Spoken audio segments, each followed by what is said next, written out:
Well, hey there. This is Kim Constable. Welcome to the Kim Constable podcast. Nobody cares. Work harder.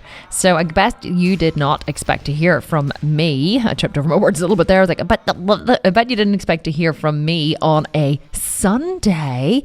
But I have something very, very exciting to share with you in this bonus episode of the Kim Constable podcast.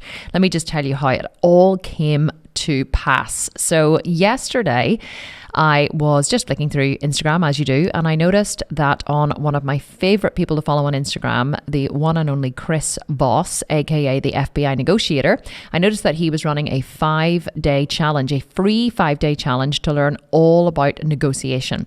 And of course, as soon as I saw this, I reached out to him and I said, Chris, I really want to share this with my audience. Can you please, let me know how I can share this? Can you tag me in it, or can you put a post on your timeline?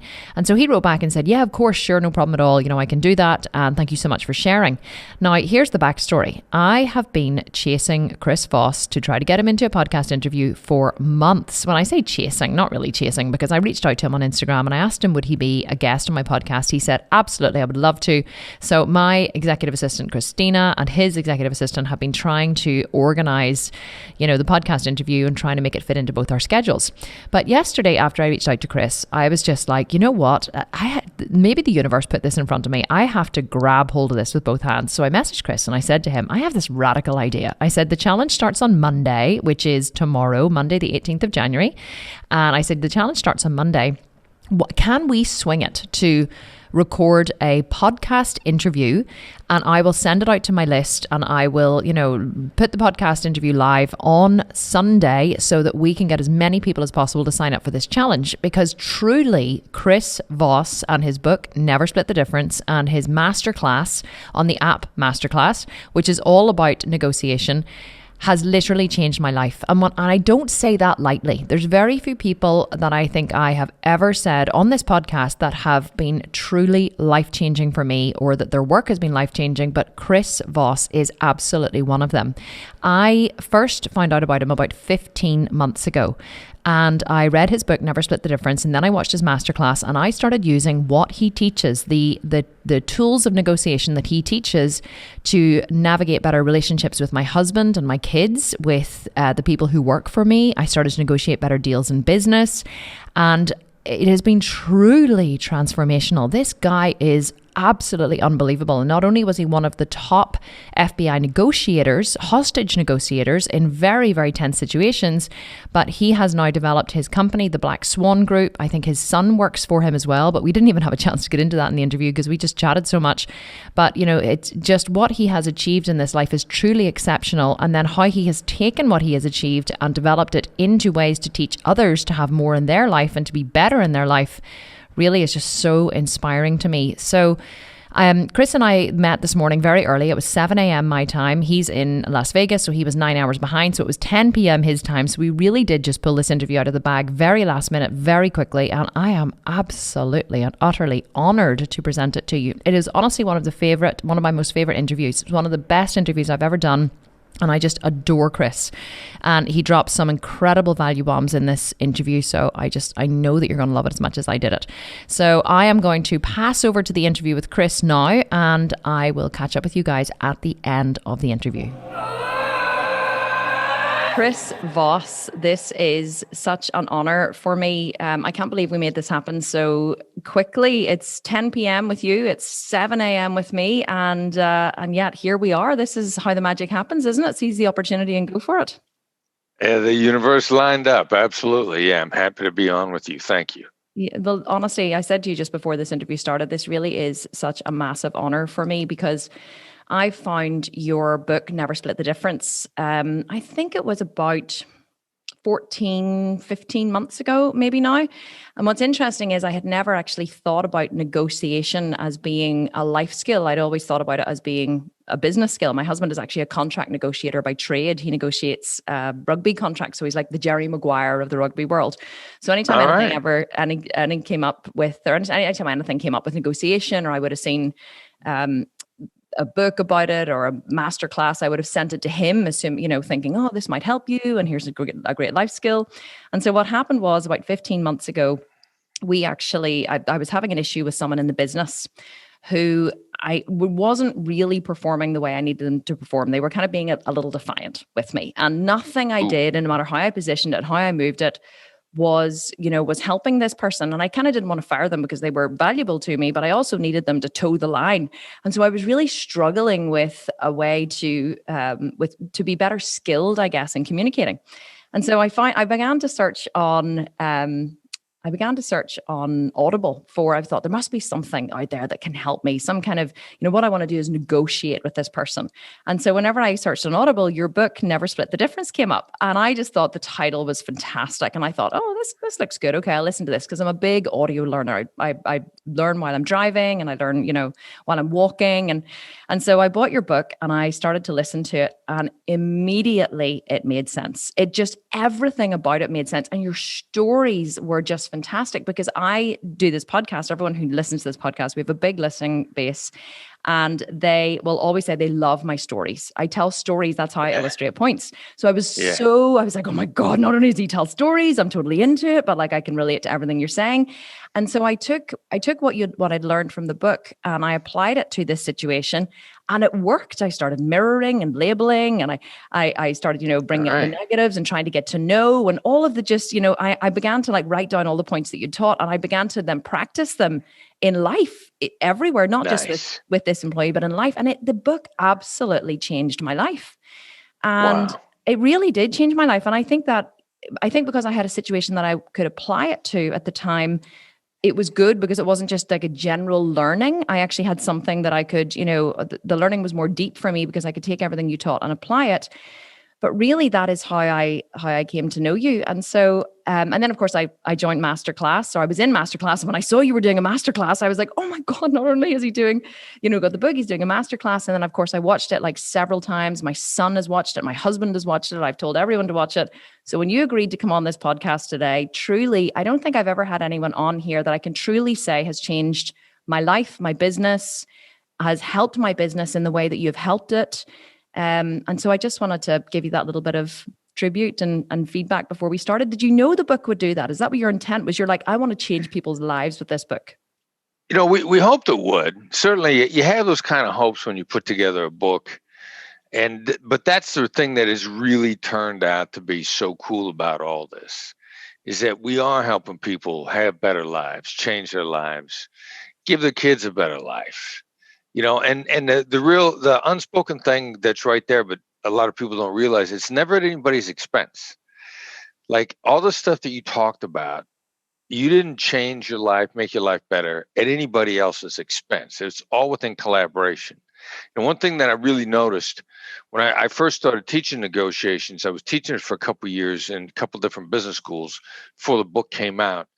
And somebody found out that they say, hey, it's a guy, Chris Voss. He teaches negotiation at Georgetown or wherever. And I'd meet some business people, and sure enough, someone would pipe up and say, yeah, let me tell you about this negotiation.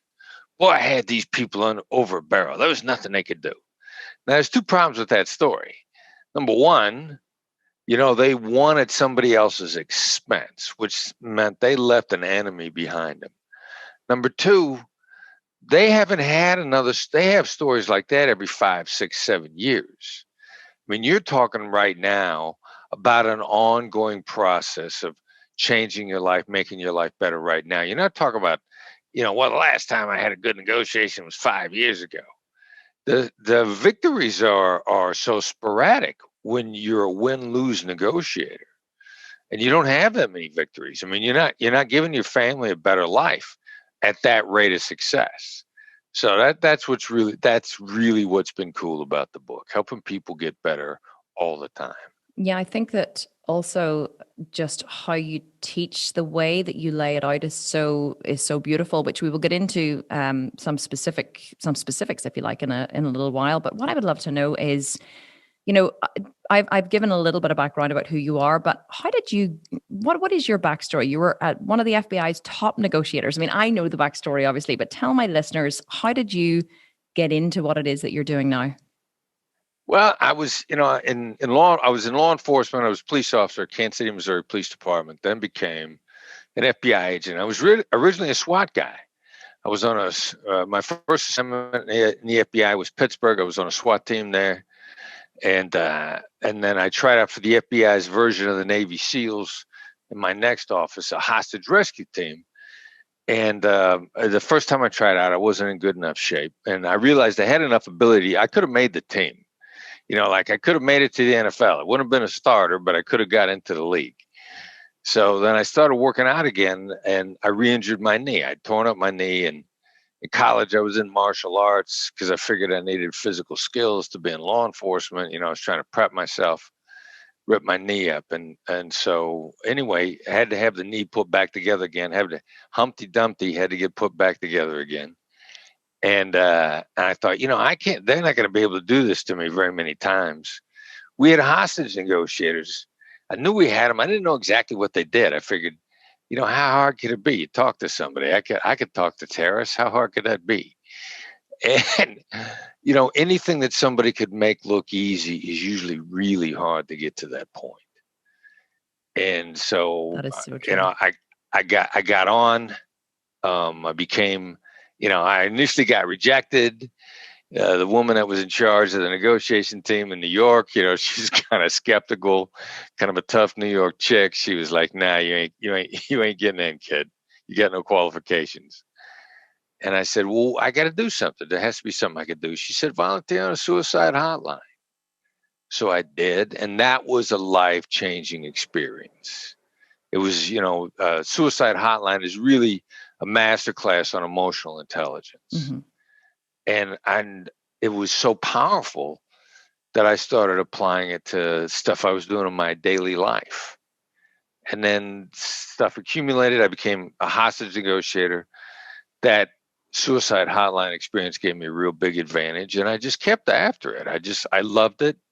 If you're into it, you put in the time, and I put in the time, and one thing led to another. I love the story, the part of the story where you said, well, you kept, whenever you went back to her, she was like, no one has ever gone to the suicide hotline and done what I told them to do, and I think that's, there were little bits that I took from the book, and I thought, if I ever interview Chris Voss, I'm going to ask him about this, because the ethos, or the strap line, if you like, of this podcast is nobody cares, work harder. And that is kind of how I live my life. I'm the kind of, no BS, it's not what I'm known for. Like, pull up your big girl pants and get on with it. I'm always like, nobody cares, truly. Just stop bitching and just work harder, because that's the only way to get where you want to go. And I guess that, did you always have that? I was going to call it a dogged determination. It may not be that for you, but was it that you're a good soldier, that we talk about this a lot in my programs, my bodybuilding programs. I'm like, the people who are successful are the people who take the plan, follow the plan, do what they're told within the plan, and then they achieve success. It's the people who try and bend the rules and move things, and, who come up with excuses and who never really get where they're going. Were you always that kind of person who could apply yourself and achieve a goal? Yeah, that was the ethic of my family.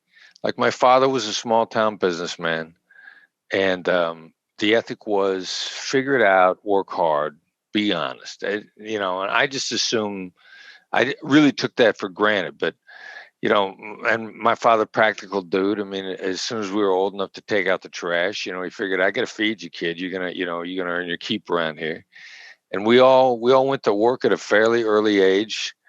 And my son ended up going through the same thing with my dad. And my son and I used to joke, if you work for a guy who'll never ask you to do anything he wouldn't do himself, but there isn't anything beneath him, you better be prepared to go to work. Right. And he'd hand you a shovel and say, figure this out. Or I remember he wanted a new garage, and he handed my older sister and I crowbars and said, go tear down the old garage. So you learned a work ethic very young.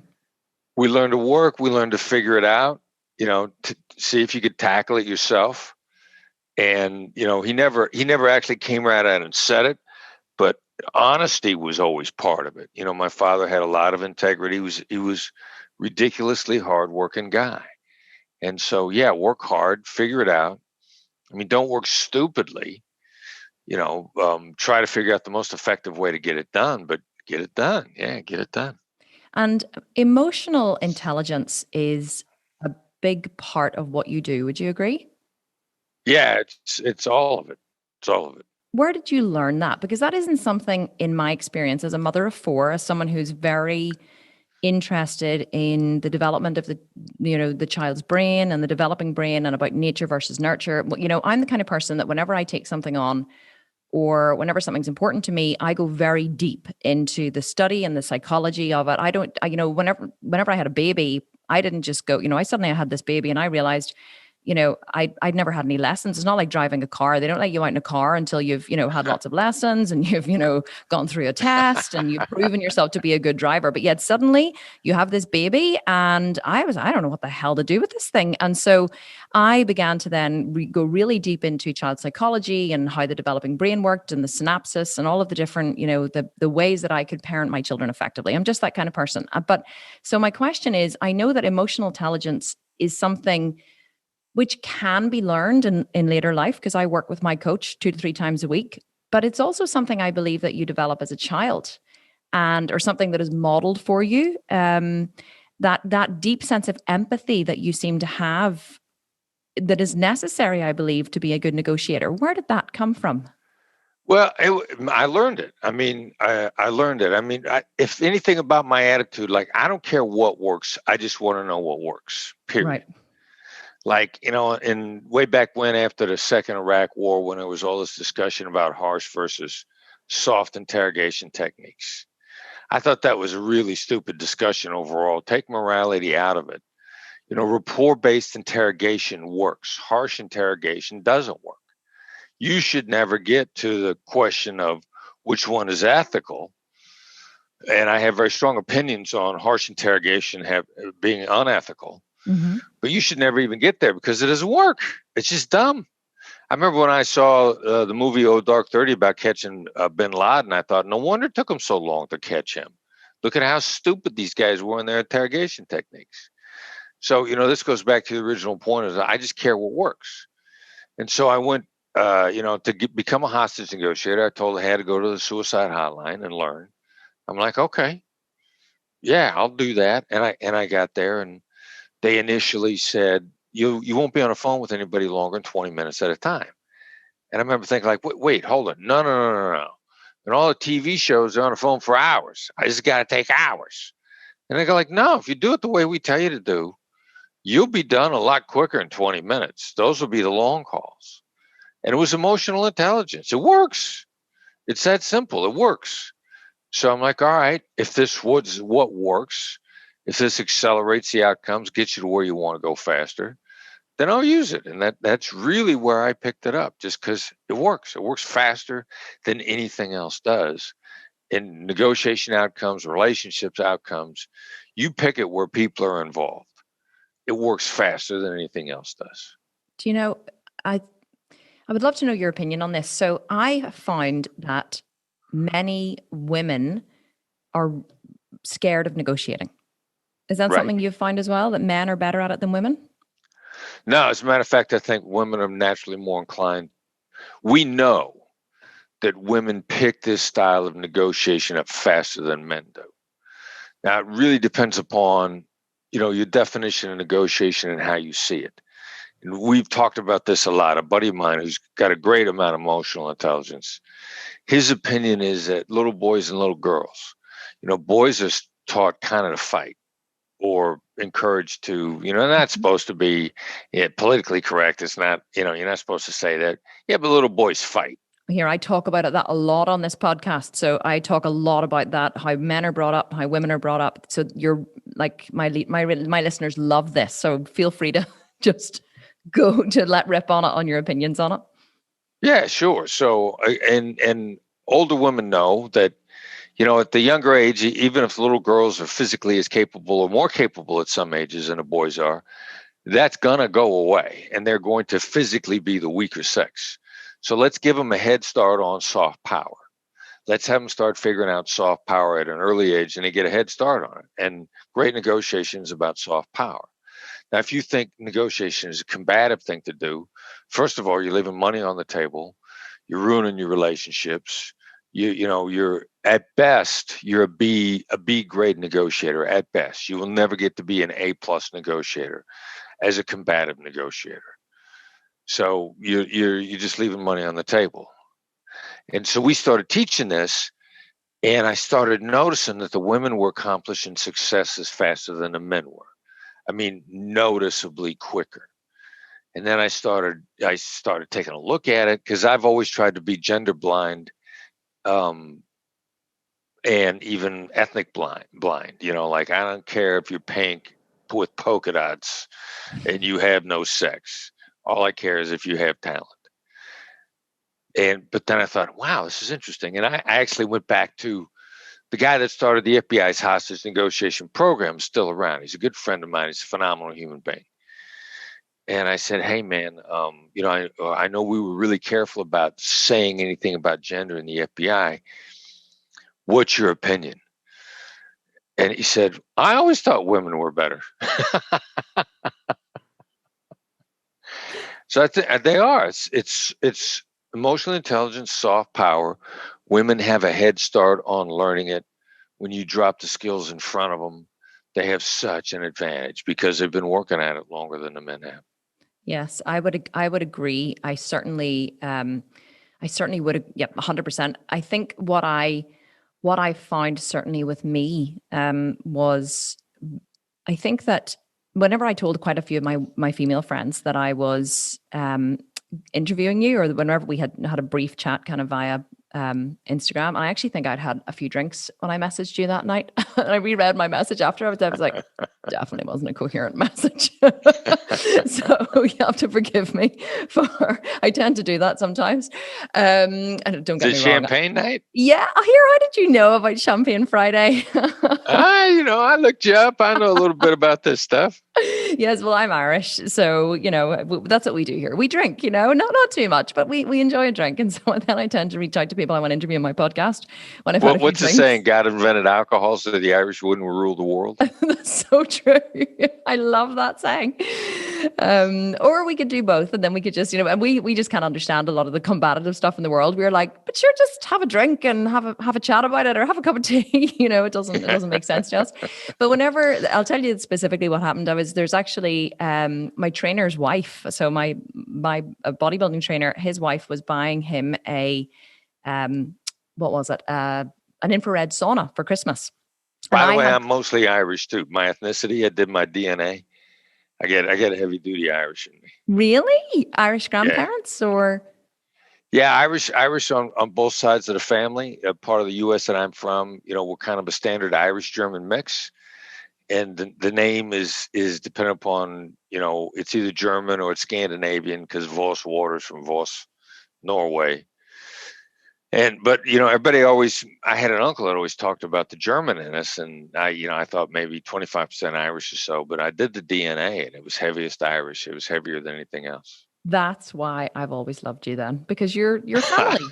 You're family, for God's yeah, sake. There you go. Amen. Yeah, it's in the DNA. But yes, Lee, Mark's wife, so she was buying him an infrared sauna for Christmas, and I had bought one from the same people, and she'd said to me, they're amazing for recovery. And so whenever they were, because I've taught my assistant Christina how to negotiate, just using all the strategies in your book. And so whenever they came back, they were like, oh, they don't have a one person, they only have a two person, and they said it's going to be X amount of money. And I was like, no. I said, throw them a low anchor. I said, like go in at like half the price, and then and I said, but I'm prepared to pay this, and I told her I was prepared to pay. So we negotiated back and forth. I ended up getting a massive discount on it. So whenever then Lee was buying her infrared sauna, she said, oh, I'm buying the infrared sauna, or I bought the infrared sauna, and she said they only had a 4-person one.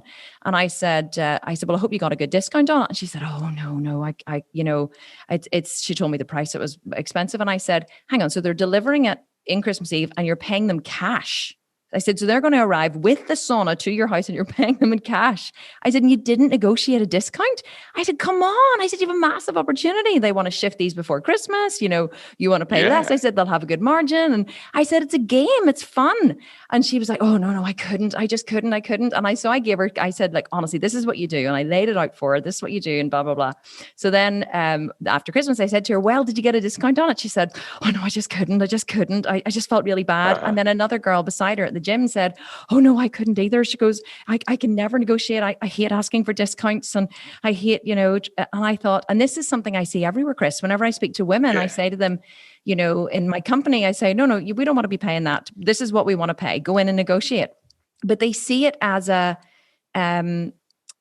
I don't know, they're scared of it. They don't, women tend to, and I was too. I was scared of it too. I have to be honest. My husband used to say to me, oh, negotiate on that or get a better discount. Oh, that's not their first price. That's not their real price. You can get it for less. And I used to think like I was, how did I used to feel? Like I was doing them a disservice, or I was trying to I think that I'm the kind of person, I don't know. Anyway, I felt like I was being dishonest or something, or like it was before I learned the skills and the strategies, and before I learned, that their first price is rarely their best price. Yeah. I don't know. It seemed icky for me. I can't put a word on it. Normally I can put a word on everything, but I find this consistently with women, that they are much less inclined to naturally negotiate, especially if it's for a cheaper price or for a better deal, or in business. We're much better negotiators with our children. I see my husband, he comes in and he's much better at now, but he's very might is right with the kids. So he'll be like, this is the way it is. I've said, this is what you have to do. Go fucking do it. And I'm like, Ryan, no, you need to negotiate with them. You need to give them something they want, be willing to. And I would have done this naturally way before I read your book. And that was so natural for me in that area. So I'm wondering out loud, is it that it's more natural for women to negotiate in the family environment? It's just what they're used to. And it's more natural for men in a business. And how can women be better at it? I have a lot of women listeners, but I know they want to be better negotiators. And so I'm trying to, I guess, what I would love to hear your opinion on is, how can women overcome that fear that they have of negotiating? Well, I think, first of all, one of the problems, but it's also an advantage, is women have fewer other women modeling it for them. So there aren't that many women around. They're not really sure what to do. And if they're relationship oriented, then they're seeing men doing it in a way that seems to damage the relationship. They're not enthusiastic about that. If you're relationship oriented, you don't want to damage the relationship. There can be a variety of things that get in your way. The other thing that you mentioned, like if you can look at it as a game, like this is just fun. Let's just have a little bit of fun with each other. Let's kid around a little bit. That immediately changes everything, because then if you're having fun with somebody, you're not damaging a relationship. You're having fun with them. You're negotiating with them instead of against them. So a lot of it has to do with your attitude. Then, of course, it's a scientific fact. You're smarter if you're playing, if you're in a positive frame of mind, a playful frame of mind. Sean Acker did a great TED talk called The Happiness Advantage, Harvard psychologist, where he said you're 31% smarter in a positive frame of mind. So also making it a game makes you better at it, in 31% better, just by flipping a switch in your brain. So it's a little bit about how you've teed yourself up with it ahead of time. Is this fun? Am I trying to hurt them, or am I trying to have fun with them? One way is harder to do if you're relationship oriented. If you're trying to have fun with them, then that gets you into a new paradigm. Then have you seen anybody do it? Have you seen the other person have an interaction? And how they're treated. Like one of the things we live by: never be mean to somebody who could hurt you by doing nothing. Which is like everybody you talk to. Explain that. Hang on, I need to get my brain around that. Never be mean to somebody who could never hurt you by doing nothing? Who could hurt you? Who could hurt you by doing nothing? By doing nothing. Explain that to me. In action. If you don't mind. If just they did nothing. You go to them for help and they say, can't help you. Well, they could have helped you if they felt like it. That's the flip side. Anybody you talk to, like when you go out to get a cup of coffee, if you're grumpy, they might give you decaf. That would be very bad. Yeah, or if you're grumpy, maybe they take their time. They serve 4 or 5 other people ahead of you. Mm-hmm. But you walk in, you're in a good mood. You joke around with them. You make them feel better. I mean, everybody you interact with could do something to help you if they felt like it. Put you at the front of the line. Move you up a little bit, give you a little extra, whatever it is. I mean, those people are everywhere. You can make tiny differences in your day on a regular basis. So, and they could if they felt like it, and they feel great about it. I mean, we're working on another book right now. One of the stories I tell is, I owed some late charges on a credit card. So these are, I paid late. These are legitimate late charges. Like, whether or not, and they bang you hard. They hit you hard on those late charges. That's a whole separate profit center. But these are legitimate charges. I made the guy feel real good about the interaction. He waived the charges, and he felt better when we were done talking. Like, he literally says to me on the phone, "It was a pleasure helping you today." And he meant it. So here's a guy that gave me some of his company's money that they were entitled to, and he was actually happier doing it in the process. So if your goal is to leave somebody better than you found them, then they'll be happy to help you out. You're better off financially, and they're better off as human beings, because you're the only person might have been the only person that was nice to them, especially if they're in customer service or something like that. Mm-hmm. Like, nobody else calls them and lifts their day. Everybody else gives them a hard time. So when you take that attitude towards negotiation, then it's no longer hurting people when you're getting a better deal on a sauna. Like the sauna people, how many saunas they sell last year? How many customers griped at them, complained about the price, complained about the delivery? And it was a negative interaction for them. You can negotiate with them and make them feel better about the whole transaction and still be better off financially yourself when you're done. Mm-hmm. And you have a 5-day challenge coming up starting tomorrow, actually, which we're going to talk about in a second. But I can confidently say from what you're talking about now, that reading your book and watching your masterclass and just, interacting, and I'm going to do the 5-day challenge myself. Excellent. You have saved me thousands and thousands and thousands of dollars. Immediately after I read the book, I hadn't even read the full book. I'd only read about mirroring labeling, which I would love to talk about next, or some of the different specific strategies. And I think it's a low anchor. Isn't that what you call it? It's about a year ago now I've read the book. Is it throwing out a low anchor? Isn't that what you call it? Yeah. And so I was in a negotiation the very next day after just reading, I think, the first couple of chapters. I hadn't even finished. I hadn't even got to the end. And somebody that I was negotiating with wanted $30,000 for something. And I was like, and I went back and I said, I really just didn't expect it to be that much. And truly, I just couldn't pay more than $5,000. So he wanted $30,000 and I threw out $5,000. And he was like, $5,000? And I was like, honestly, that's all I budgeted for. And so we jostled in position. I ended up getting it for $12,000. I got him down from $30,000 to $12,000 just from throwing out the low anchor. And then I went back and forth and I was like, okay, I think I could have, I've looked at my finances, I could afford to pay. And I think we settled on like $11,425. And it was like, but then there was a part of me was fearful of like, and then what happened, I'll tell you, was, then my ego came into play. I was like, well, I want to be seen as a successful businesswoman. I don't want to be seen as the kind of person who can't afford to spend this money. Like my ego was like fighting with me, wanting to be perceived as a certain way by this person. And then I was like, hang on, you have a chance, Kim, to save an enormous amount of money here. And I got him literally from 30,000 to like 11,450, whatever it was.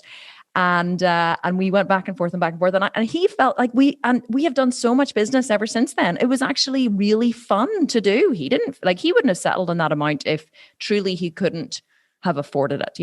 I want to really hit home here why this is so valuable to learn. I bought a car for my housekeeper recently because she was in a car accident. She couldn't afford to buy a new car. So I bought her a new car.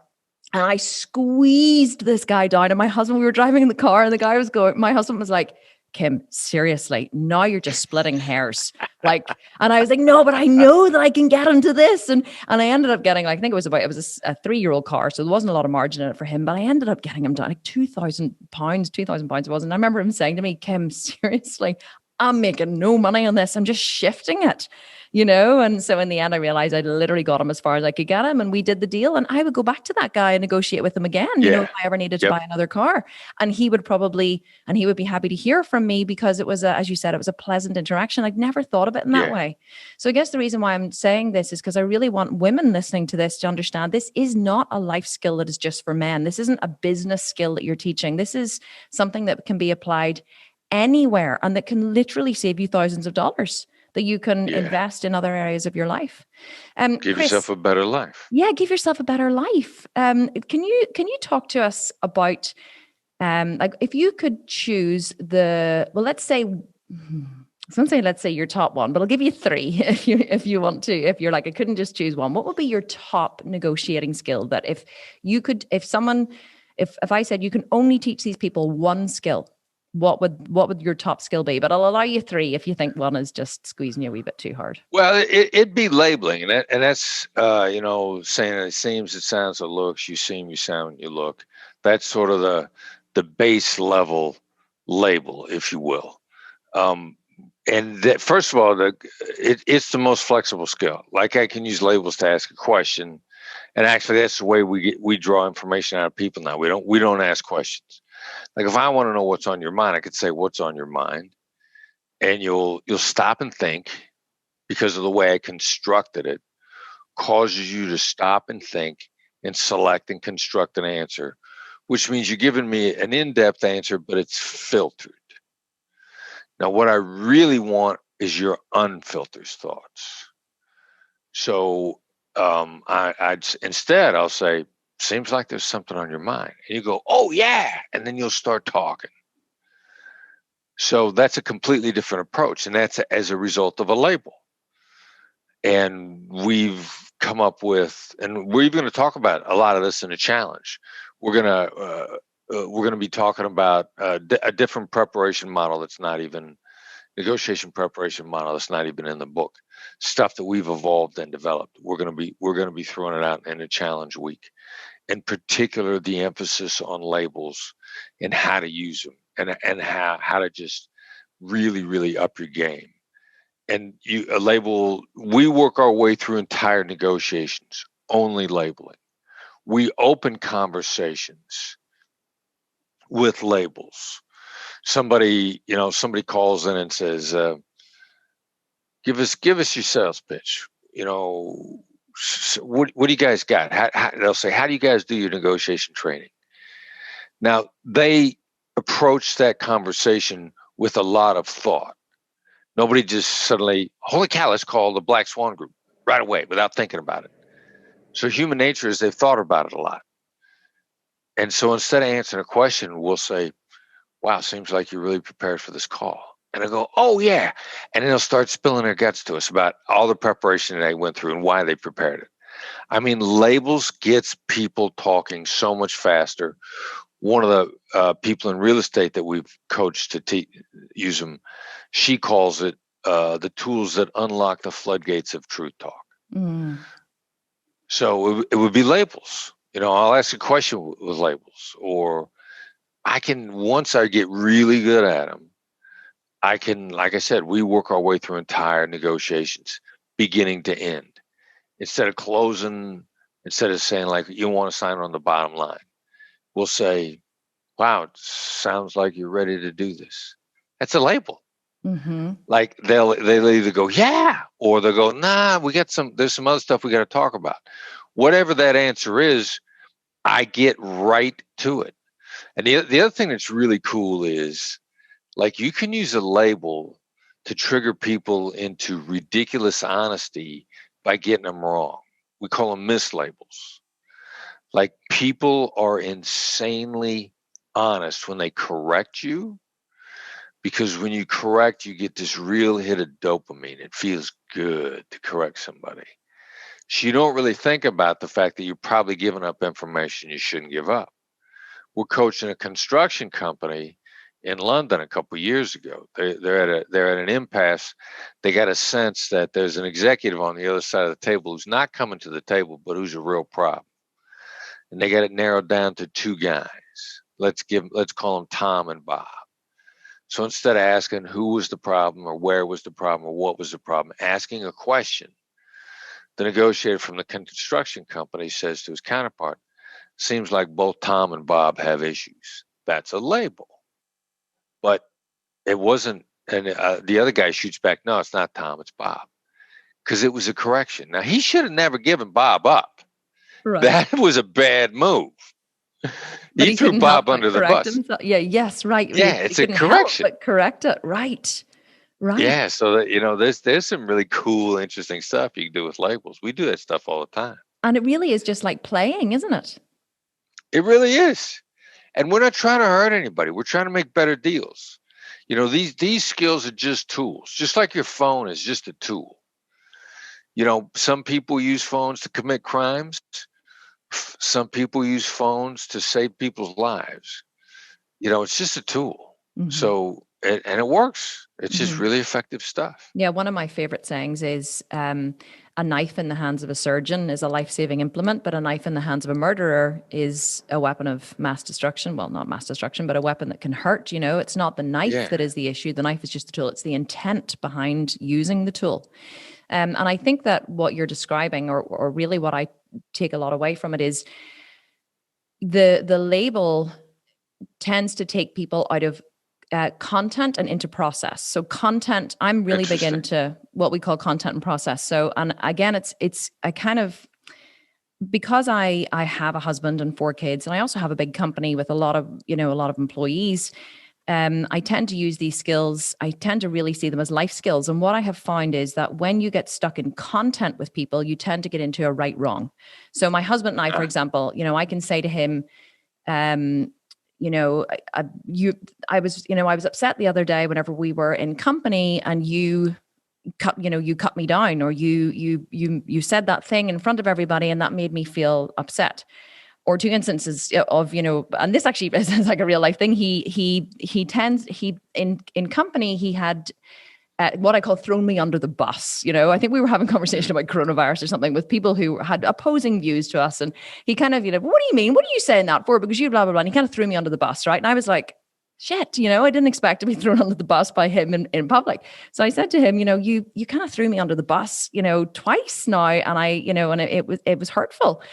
And he was like, but you such and such and such, whatever. And then I said, no, but you blah, blah, blah, whatever. And then we get into content. Then we get into a right, wrong. Now he doesn't want to be wrong, right? And then I didn't want to be wrong. Right. But really, right. I just wanted him to understand how I was feeling, which takes it above into process. And so then I said, hang on, wait. I said, let's stop. We're getting into a right, wrong here. And this is ridiculous. And I think that this is where most people get stuck, especially in negotiation. And so what then I said was, let's try and take it higher. So let's start again. So then we started labeling, and so I said, blah, blah, blah, I felt hurt that you throw me under the bus. And then he came back with whatever. And I said, so it seems like you felt that, it seems like whenever I display a behavior, which is different to what is true for me, or if I'm saying something in company that that you think I don't believe, you want to correct me. And he was like, well, no, it's not that, it's such and such. And then he began to explain a bit more. And then I said, so it sounds like, and I did it again. And I said, it sounds like you, whatever. So I started to get to his belief. I started to get to the emotion behind the reason behind why he had done it, right? Which was nothing to do with, he didn't want to hurt me. He didn't want to, whatever. It was something I had said had triggered a part of him that he wanted to correct or something. And so once then we took it out of this, and once then he felt understood by me, then he was able to understand me back. And he said, and then he met me on a completely different level. And he said, I'm sorry if I made you feel that way, or I didn't, whatever. And we started then actually communicating, which was completely out of content, which is where the right wrong happens, and up into process. And that is actually now something that we practice in our marriage. We practice mirroring and labeling, not so much mirroring. We do that. I do that a lot with him in conversations, and I still think he's going to realize I'm doing it, and he doesn't realize. And I'm like, why can he not even know?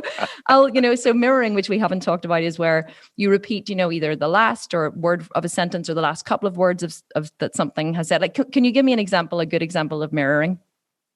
Yeah, it's just, it starts with just repeating the last 1 to 3 words of what somebody just said. It's just a great connector. It helps people keep going. It connects their thoughts. It's much better than saying, what did you mean by that?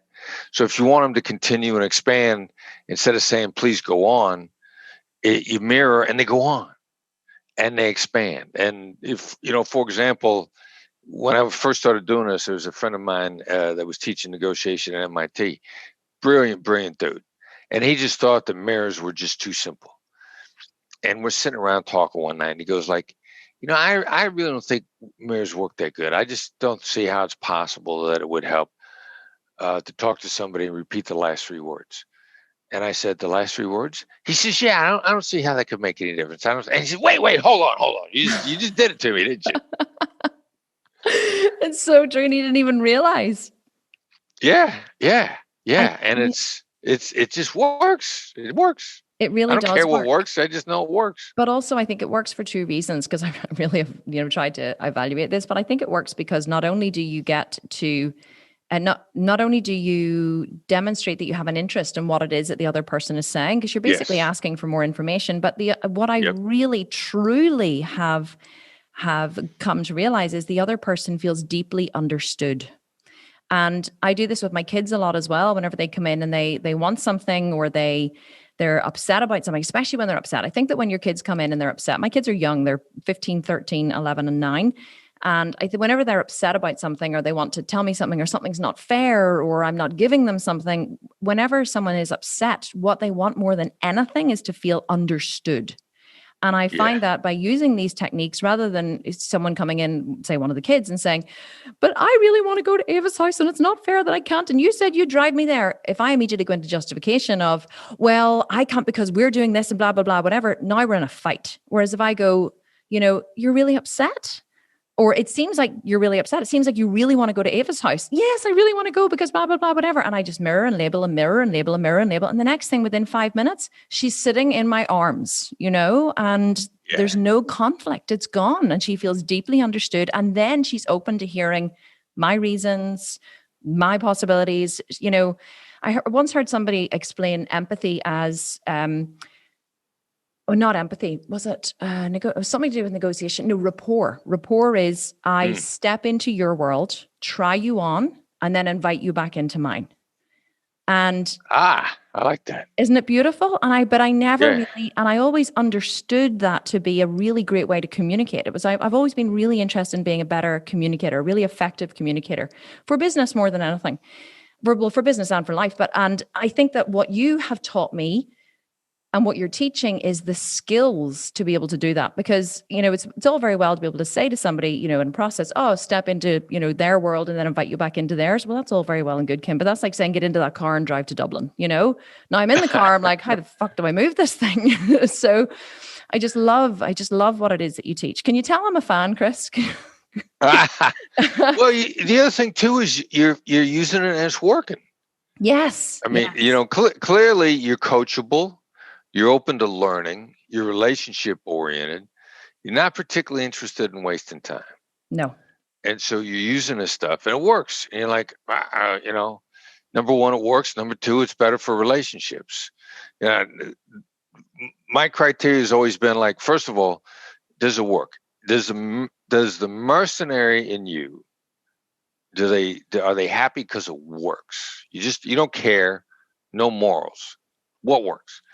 Secondly, is the missionary happy? Now, the missionary is happy because it's actually better for people. It's better for mankind. It hits the check marks on moralistic issues, if you will.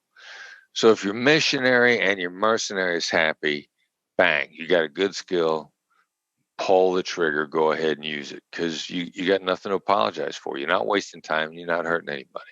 I agree. It's so lovely. Chris, what is your biggest failure? And what did you learn from it? Wow. You're like, don't get me, just went sideways on me there.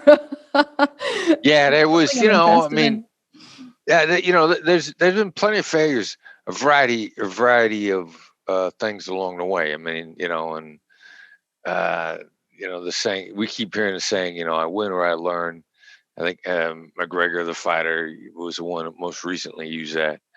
But you win or you learn. So you're going to have failures of whole varying sizes.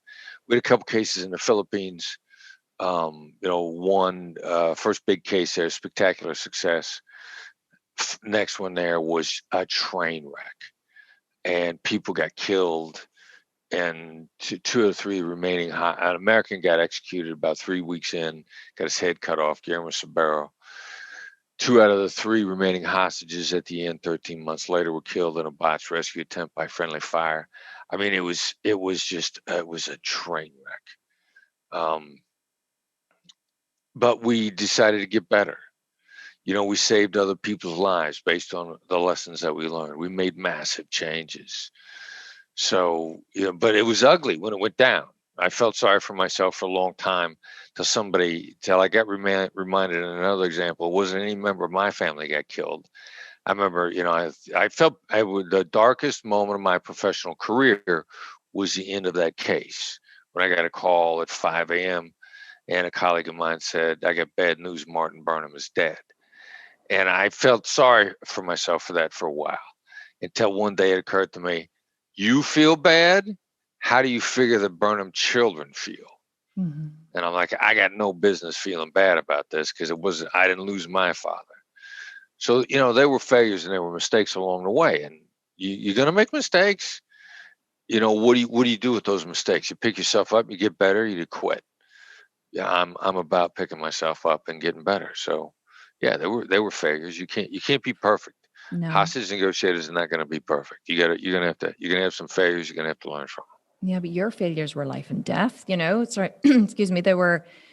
I can't even imagine what it would be like to be in that situation, knowing that if you fail, someone's life is potentially on the line. No wonder when she said go and join the suicide hotline, you kind of went and joined. I think if you have any deep sense of morality, which I guess you would need to in order to be a hostage negotiator, it's if I fail, I drop a weight on myself in the gym, or maybe I lose a bit of money in the business, or maybe someone's feelings are hurt. If you fail as an FBI negotiator, people die. How do you I can't even try that on. I think the courage you would need to have to be able to do that job would be phenomenal. But also, I guess it would give you a better perception of life, of morality, of what's really important.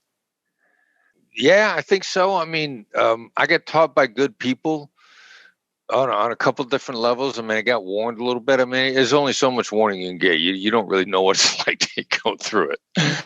But then I can remember my old boss, Gary Nessner, he drilled into our heads over and over and over again. Best chance of success. This is a best chance of success. Let's roll into this. Let's function as a team. Make sure that gives us our best chance of success. And then when it went bad, I remember thinking like, well, I guess by definition, that means there's no guarantee of success. Mm-hmm. And again, so you're forewarned a little bit. I remember going through the training. I was sitting next to a guy who'd been in this siege in a hospital that people had gotten killed. And I didn't know it. And so second day in, they give us this rundown where a hostage is killed on deadline in the United States. And they give us a presentation the second day, and you're sitting there and you just feel like you get smacked on the head with a 2x4. You're like, holy cow. And I was sitting next to this guy, and we're trying to take in the enormity of what we're facing, not knowing the guy next to me had been through it. And I said, well, I guess this is what we agreed to sign up for. And this guy goes, nah, we just didn't know any better. Which I guess is so simple. It's true. And if you hadn't known, you probably wouldn't have gone into it. I think sometimes ignorance is bliss, isn't it? Yeah, you're like, hold on, let me go be part of the evidence response team where we worry about things after they happen, not while they're happening. Oh my God, I love it. I love your stories. I think it's one of the best. It's probably why I think what makes you such a great teacher as well is how you use stories to illustrate your point. Is that intentional? Do you use stories to teach intentionally, or is it just that you have a lot of stories and they naturally come out? Yeah, no, if you want to teach effectively, again, just tell me what works and work at it. And so you watch people and somebody, you feel like you learn something from somebody. You go like, hey, wait a minute, how did that happen? How did they phrase it? How did they put it? Who's the woman who authored the book Grit? I can't think of her name off the top of my head. Sure. But she gave a TED talk on grit. It was one of the shorter TED talks, and it was so phenomenally successful that she wrote the book. And I watched a TED Talk, and I must have watched it 10 times before I realized there was a special way that she was stringing the phrases together. And so because I want people to learn. If I talk, I don't want to waste your time. So in a variety of ways, I study what people do, and it always ends up being some kind of story. My old boss, Gary Nessner, phenomenal storyteller. He'd have you on the edge of your seat telling a story and learn. So I'm like, all right, I gotta work at this. I gotta practice it. I mean, I went through professional speaker training. I learned it on the job. I went to actual professional training just to try to get better at it because I didn't want to waste anybody's time. I'm exactly the same. I did the same thing whenever I had to give a talk years ago. I was invited to give a talk on unschooling. We do we don't just homeschool our kids. We do a thing called radical unschooling. I actually hate the term, but basically we just live in partnership with our children. We allow them to, they have complete freedom and autonomy over their own lives. We live by principles and ethics rather than by rules. So we don't have an authoritarian paradigm. And I was asked to give a speech on it in London many years ago. And I remember I was like, okay, how am I going to deliver the best speech ever here? And I thought, well, who do I listen to that I find really engaging? And every time I listen to this person speak, I'm engaged and I learn something. And it was Tim Ferriss for me at the time, actually. Tim's a great guy. And interestingly, actually, Tim has a feature in Forbes magazine this month, and he named me as the owning the brand category in vegan bodybuilding. So that was kind of a nice little circle because I've always followed Tim. But anyway, I listened to one of Tim's talks and I was like, I'm going to write down what it is about what he's doing here. That is, there must be some kind of formula that is keeping me engaged. And I realized what he does is brief introduction with a story. Then he tells a story, then he makes a point. Then he tells a story, then he makes a point, tells a story, makes a point. And it's usually kind of 10-minute introduction or 10-minute introduction, 10 minutes story point, 10 minutes story point, 10 minutes story point, conclusion. And once I was like, oh, and I started to notice the pattern everywhere he did it. So that's exactly what I did for my first talk. And then I began to realize that it was a really effective tool. And so I began to use it for my podcasts. When I do these podcasts, not when it's an interview, but whenever I teach in the podcast, I do exactly the same thing. I think about what I want to teach, what points do I want to teach, what story goes with each point. I tell the story, I make the point. And so it keeps people really engaged. And I love that you did it. Okay, what else so I really want to talk about the 5-day challenge. I want to ask you one more question though, before we talk about that. And then I have one more question at the end, so I want to ask you just quickly, what is the one common myth about negotiating that you would like to debunk? Like what kind of drives you a bit bananas when you hear it and you're like, okay, I wish I could put this rumor or this myth to bed? The biggest one is that you got to go first. A lot of people want to stake out their territory first. They want to make their case. I was talking to a guy a couple of years ago, and he said, yeah, I went through negotiation training, and they said, make sure the other side understands your point of view. So you got to go first. I mean, that is so wrong.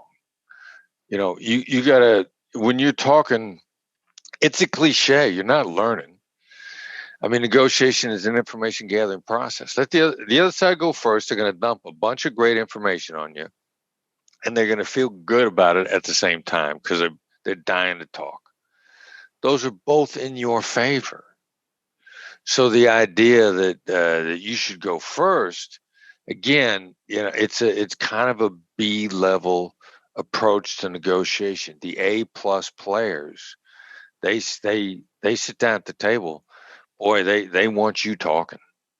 They want to hear what you have to say. They want to hear your ideas. We used to say in hostage negotiation, what's it going to take to get the bad guy out? He's going to tell us, which means we got to get him talking. We got to get the other side talking, and then let them come up with the idea. And they think it's their idea. They're going to do it. When you think it's your idea, you remember it, and you stick to it. Mm-hmm. When it's my idea, even if you want to stick to it, you're probably going to have trouble remembering it because you didn't think it up. Mm-hmm. So I'm wanting you to go first. I want you to talk. I'm going to want you to feel like you won. That means you're going to want to do business with me again. If I got to toss out a number to change the paradigm at some point in time, I could always do that. But if I did it first, there's a really good chance I left money on the table, or you felt beaten, or all these different things that are not to my advantage long term. It's in my long-term advantage to preserve the relationship, and it's And then all the rest of the stuff is to my long-term advantage also. But the relationship, you got to want to continue to do business with me so I can continue to succeed. I guess as well, it's not being vested in the outcome. I think that, and this is an area that really interests me in terms of human behavior. It's something that I work on myself consistently is kind of vested interest or vested interest emotions, Right. where I go into a negotiation and I'm vested in an outcome. Like I need it to be a certain way. I basically go into it needing to be right. Yeah. How do you, like, I'm sure there's negotiations you've gone into even with your wife or your kids or someone who you're a little more emotionally involved with, where you've maybe gone into it and you've recognized that you're emotionally intelligent. Have you found yourself going into a negotiation in the past where you have felt vested in the outcome? And if yes, how have you managed to overcome that so that you can use the skills that you have and not allow the vestedness to get in the way? Because that is something I would struggle with, I guess. Yeah, that is one of the singular problems, because there's always a better deal to be had. But as human beings, we can't get away from, we have an objective in mind when we start. So, and the problem is with having an objective in mind, it tends to narrow your vision to that objective, which means you miss opportunities. And that just takes practice. There's no other way around that. And, going in willing to find something better. My real objective is to go in and find something better than what I had in mind. And that, and so it gets in the way on a regular basis. Or the biggest thing is, like, you'll defeat yourself in advance. They're not going to give me a sweet upgrade. I'm in a bad mood, or they're not going to do this. I mean, we defeat ourselves before we get to the table an awful lot. And they're not going to give me a discount on this jacket. It's really easy to beat yourself before you go into the negotiation. So having the objective in mind is an impediment, because it's always possible to do better. Just keeping your mind open to that is, if you're tired, it's hard to get there. If you're frustrated, it's hard to get there. Like every hotel I can check into, I can get a better deal than what my reservation is. But it's all going to be predicated on my approach. And if it's been a really long day by the time I get to the hotel, and I'm already starting to get mad because I know getting in as late as I get in, I'm probably getting the lousiest room in a hotel. And I know they're going to do that to me. And so I walk in the door in a bad mood. And overcoming that is a problem. And I get mad at myself afterwards. I'm like, it was horrible. No wonder they gave you a lousy room. You were a jerk. Never be mean to somebody could hurt you by doing nothing. No, I'm sorry, sir. This is all we have. So having an objective in mind constrains your thinking, but we can't help it because that's the way human beings are wired. Mm-hmm. Yeah, it's so true. I guess and learning the skills, I guess, really does, just really practicing them as well helps to, and understanding that I guess for me, whenever I go into something and I'm vested, first of all, I try never to negotiate when I'm vested, especially with my kids or my husband or anyone who's emotional. Like I recognize, first of all, I guess the first step is recognizing that you are. Many people aren't really that emotionally aware. So working on your own emotional awareness, being at cause with the fact that you are, and then going in with a fresh mind, or you're not going to be picking a fight. So I guess I'm just looking for all the pitfalls, all the areas where I find that I'm not the best that I could be. I'm always interested. If I could jump in too, that's a virtuous circle. If you even take that exercise of trying to recognize your own feelings in those regard, it will make you more sensitive to picking it up in others. Mm-hmm. So that's a real good habit. That's a great habit. Mm-hmm. Yeah. Well, what is it they say? You can only meet people as far as you've met yourself. You can only understand people as far as you've understood yourself. The more deeply you connect with your own feelings and emotions, the more deeply you can connect with others. So it's definitely something I have found that has has helped me. People ask me a lot in business, especially my team. They'll say, I'll say, oh, well, this person is such and such or whatever. And they'll say, how do you know that? Or I'll look at a situation and my coaches will come and they'll say, I'm not sure what's going on or whatever. And I'll say, okay, no, here's what she's really asking. And they'll like, how do you know that? I'm like, because if I was this person, this is why I would be asking this. I wouldn't really be asking this. I always look for the assumption underneath what they're actually saying. What would have to be true for me to ask this question?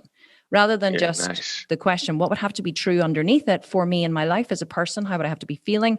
And I try and answer the assumption rather than answering the question that someone has asked. But I think I think it just comes from knowing yourself really well, which is what I'm always encouraging people to do.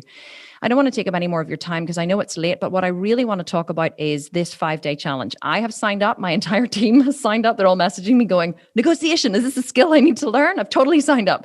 So what I want to know is like the 5-day challenge starts Monday, 18th of January, which currently is tomorrow from when we're recording this podcast episode, which is going out today. Why should somebody join this challenge? Yeah, we are going to drop a massive amount of information.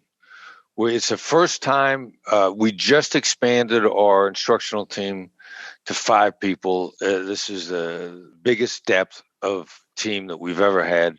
We're bringing everybody to the table. We've never done that before. We've never brought this amount of information into this space of time over 5 days. We are bringing in some people later in the week that have achieved phenomenal results and having them talk about those results. We've never done that before. There is just like all this cool stuff that we are dropping out there. The support we're putting in the Facebook group, we've never put the Facebook group up like this. The additional supportive tools that we're putting up, we've never dropped this much information out there in this short a time frame before ever. I mean, we're really excited about what all this is going to do. What can somebody expect to learn? Like at the end of the 5 days, what could how would I say I go into it? I'm completely new to negotiating skills and whatever. What would I expect to come out with at the end of the 5 days?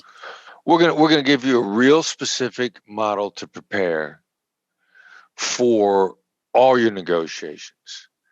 Now, the design is for you to be able to tackle the biggest negotiation challenge of your life. Now, you may have that identified, or it may be there in front of you right now. You just don't know it. If only you cut that deal. So we're going to give you the opportunity to get better in everything that you do and start. You'll change your life with some kind of a deal this month if you go through this training. Something is coming at you this month that's going to be a life-changing deal. It's probably disguised. One of the books that I'm reading right now, Clive Davis, he uses a phrase that everybody's heard some form of. Every problem conceals a greater benefit. Then the issue is it's concealed, and it's a greater benefit. And everybody's faced problems. Like, how do you unlock and take advantage of that greater benefit that's concealed in that problem, also known as the negotiation that you're staring down the barrel of right now? Something's coming at you this month. We're going to give you a very specific way to prepare for it. We're going to show you how to practice it. We're going to point you at a whole bunch of extra resources so you can continue to practice, and you'll be in a position to cut a life-changing deal sometime between now and mid-February. It's amazing. And negotiation is not control, Chris. Sure it's not? I think there's a misconception that it is. Yeah, exactly. The secret to gaining the upper hand in a negotiation is giving the other side the illusion of control. Let the other side feel like they got control. If you want to have control, you're missing opportunity. You're leaving money on the table. You're damaging a relationship. Controlling someone. Did you like being in a relationship when the other person was a control freak in a relationship? No, that means it's bad for you long term. So your negotiation is not about control. You don't find the best deal by trying to be under control. No, No, and I think we just miss how much we negotiate, especially for women. And I would love to encourage everybody to sign up for this challenge because truly, it has been life changing for me. And I think as women, we just miss Cool. the, we just miss, we don't have a lot of information, or we miss the point that negotiation really is used everywhere in your life. Like my daughter was ringing me there, which obviously we're going to cut out of the podcast, but she was FaceTiming me to tell me of her success at staying at her friend's house for the first time. She's always been scared to stay away. I don't know why. She went through a period of being scared about it. And again, last night I was negotiating with her, but I was giving her the control, as you say. I was saying, I wasn't fighting with her. I wasn't saying you should do this or not do this. It was like a negotiation. Like we use these skills everywhere, but I'll go into my multi-million-dollar company next week and I'll use the skills in negotiating with my employees, with distributors, with people that I'm, doing deals with my, with my customers. These are skills that we use everywhere. And the better you become at these skills, the better a communicator you become, the more success you have in your life. That's something that I have learned. And I want success for everybody. So I really want to encourage everyone listening to this to go and sign up for the challenge, and to have more success, to have more of what you want, whether that's relationships, whether it's business, whether it's bodybuilding, whether it's, fitness, whether it's developing a skill in your life. These are life skills that I think everybody needs to learn. And it's something all my kids have watched your masterclass, but my oldest, who's 15, really, really, really loved it because he sees himself as an amazing negotiator. I think we should be teaching this in school. I think that this should be part of the curriculum of school. Chris, where can they go to sign up for the challenge? We're going to put it in the show notes too, but tell us as well. Quickest way to find it is on my Instagram profile. I'm at the FBI Negotiator. I mean, I got a recent post on it that says, but the link to the sign up is in my bio on my Instagram page at the FBI Negotiator. So that's the quickest and easiest way to find it. Perfect. And if you're listening to this on iTunes or Spotify or Stitcher or on our website, we have also linked to the challenge in the show notes. So you can just click on the link there. It'll take you directly to the page to sign up. It starts on Monday, the 18th. Can they join late? If someone was listening to this on Tuesday or Wednesday, Chris, is the information available? Could they go back and rewatch the videos or join the challenge? I think it should be on a Facebook page. I mean, I think so. I think we have it out there. I think we have the ability to get group, is it? Lives and that kind of it's a special. It's one of those private Facebook group pages. You sign up for the challenge. You ask for admission to the Facebook page. Massive amount of chat among people that are attending in the group. A number of the additional tools and resources we put on that in the Facebook group also. We're trying to we're going to give you indigestion, all the information, negotiation information. Nobody's starving with the information that we're going to be handing out on this. I love it. And if somebody is listening to this podcast after the challenge has finished, where can they go to find out more about you, about your programs, about what it is that you offer? Give us the rundown. Our website, blackswanltd.com, BLACKSWANLTD.com. We've got, first of all, you can go there to sign up for our weekly negotiation newsletter. It comes out every Tuesday morning. It's free. That's not its real value. The fact that it's actionable and concise is what really makes that valuable. Like I get the daily 10-point briefing from the Wall Street Journal. There's so much stuff in there. I don't even read that thing. Mm-hmm. Ours come out. It's one actionable newsletter. When you sign up for the newsletter, then you also get announcements. Like everybody that signed up for the newsletter got an announcement about the challenge on their inbox. We got a ton of free resources on the website. We have free white papers. We got free ebooks. We got special, like the 3 negotiation types. You can download tons of stuff for free. With the book and the free stuff on our newsletter, you can get a long way. Yeah. You can get a long way with the book and all the stuff that we put out for free. And then when you want to go to really high speed, then we get training that we'll charge you for. But until you've read the book, you're going to be lost in our higher level training anyway. So go to the website, get the book. The book is nothing, and take advantage of the free stuff. The book meaning never split the difference. Never split the difference. Yeah, it's available on on Audible, obviously, on your website, I'm guessing on Amazon. I mean, and I would highly recommend that people. I find great value. I own the actual book because after I'd listened to it on Audible, then I wanted to, be able to highlight and chapters, and I'm a really good student.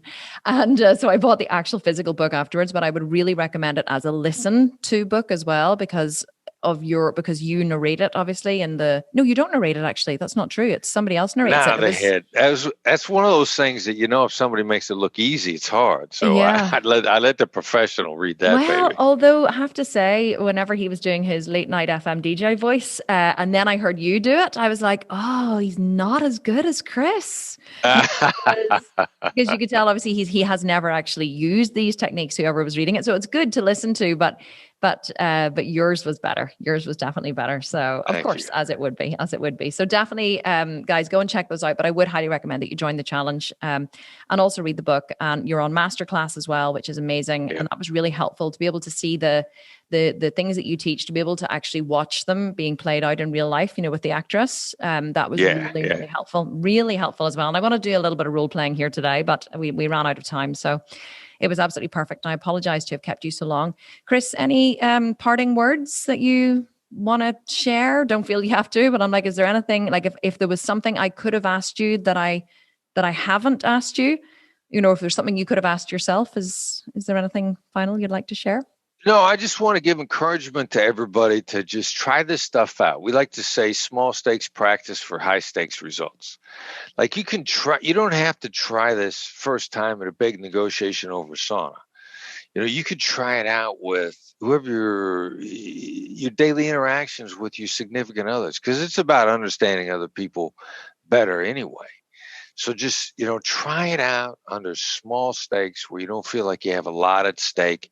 You'll find this will come to you fast as soon as you just start, test driving it a little bit, and it'll be fun and you'll be happier. Those are all good things. Mm-hmm. Yeah. Yeah. And you'll definitely add a real skill to your arsenal of skills that will help you to have more in your life, whether that's more joy, more happiness, better relationships, more money. That's certainly an side effect that I have had. I've been able to build my business, double our turnover every year. And a lot of it, in the last 15 months has been a real commitment to bettering myself with better skills. And certainly, Chris, just from me, I want to say thank you for writing the book. Thank you for putting, developing yourself to where you did, and then sharing this information with others, because it truly is life-changing. And I don't get to say that very often.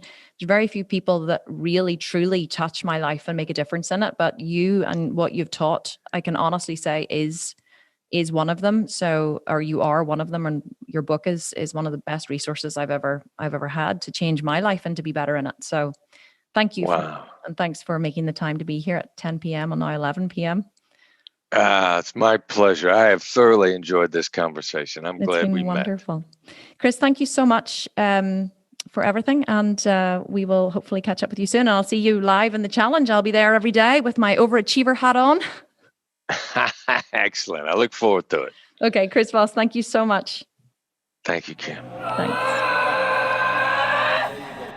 Well, I hope that you enjoyed that interview just as much as I did. Oh, it was just amazing. It was so worth getting up at 5:45 a.m. on a Sunday morning for, although I am an early riser too, but I had to cut short my evening last night. My husband and I were drinking wine and having dinner, and I was like, oh shit, better not drink any more wine because I have to be up at 5:45 a.m. But let me tell you, Chris was 100% worth it. If you guys would like to sign up for the challenge, I absolutely encourage that you do. Go to Chris's Instagram page. That's the quickest way to find it. It's the FBI Negotiator. Go to his Instagram page, click the link in his bio, and it will take you immediately to the free challenge, and you can sign up today. It starts tomorrow, Monday the 18th, and you don't want to miss this. I'm going to be there. My whole team have signed up for it as well. So we're all going to be in the group together, and it's a great way to come hang out with me and hang out with my team, as well as learn some really, really valuable life skills. And of course, if you want to be in with the chance of winning winning one of our Sculpted Vegan programs, simply leave a review of this podcast wherever you listen to it, and you will be into the draw to win a Sculpted Vegan program, and we will do the draw at the start of February for January's winner. And all that is left is for me to say thank you so much for listening. I hope you enjoyed this bonus episode as much as I enjoyed bringing it to you. I hope that you will follow Chris. I hope you'll join the challenge. Have an awesome rest of the weekend or week wherever you are listening to this, and I will see you in another episode of the Kim Constable podcast. Bye for now.